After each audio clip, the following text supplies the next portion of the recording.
There's a pretty one, Ulysses.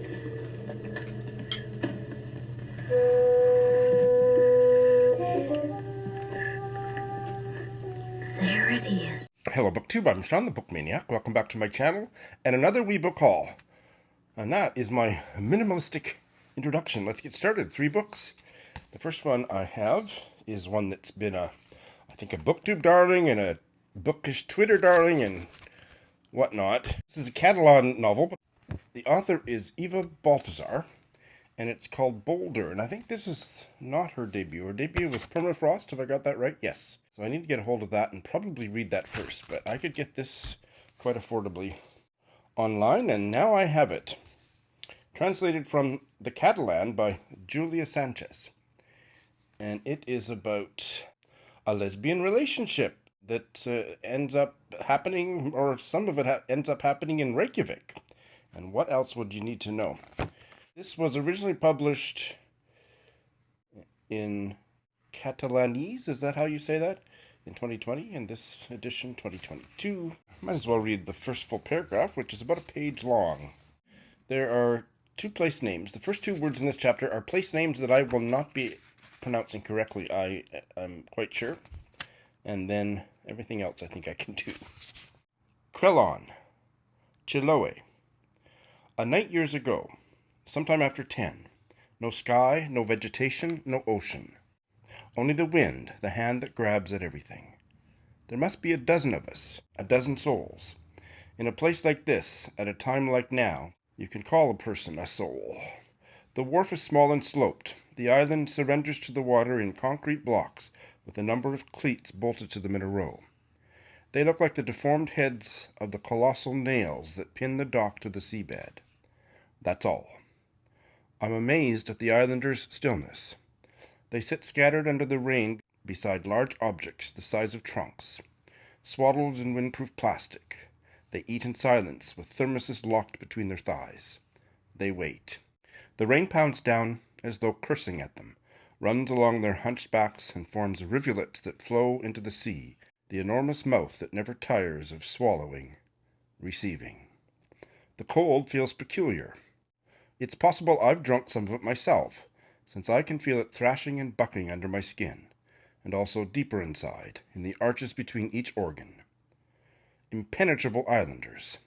I've been here for 3 months, working as a cook at a couple of summer camps for teenagers.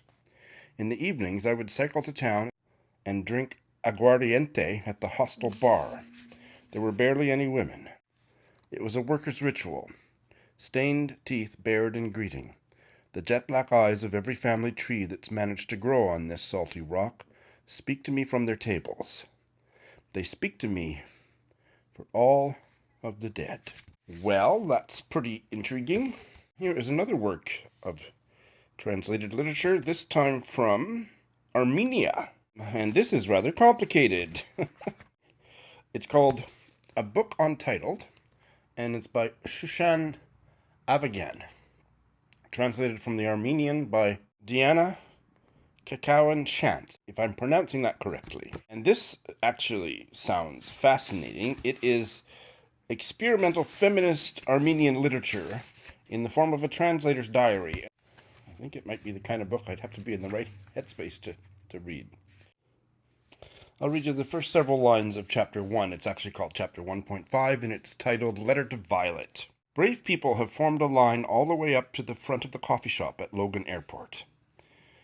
They make everyone remove their belts. Her last name in Turkish means garden. We still have 2 hours before the flight.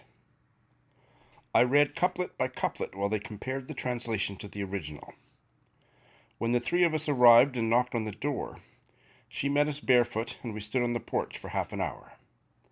It turns out the neighbors had the keys. In his preface, Boccaccio writes on behalf of women, "Remember, we are all women, and no one among us is so young that she doesn't know what follies we'd make without the help of some man." That evening we decided to go to a tea room to get to know each other, and then begin our work the next day. The ocean wasn't as big or monstrous as I'd imagined. One shouldn't assume anything. Kind of a jarring end to that excerpt, and I didn't really follow that, but it didn't disinterest me either.